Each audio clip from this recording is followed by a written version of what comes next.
बारामती विधानसभा पोटनिवडणूक बिनविरोध व्हावी, खासदार सुप्रिया सुळे यांनी देखील काँग्रेसकडे अशी मागणी केली आहे।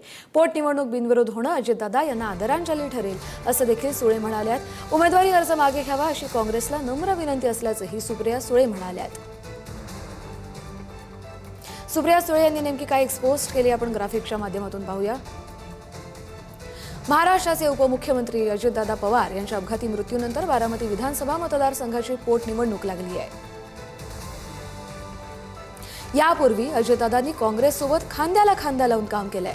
आपल्या पक्षासोबत त्यांचे नेहमीच सौहार्दाचे संबंध होते।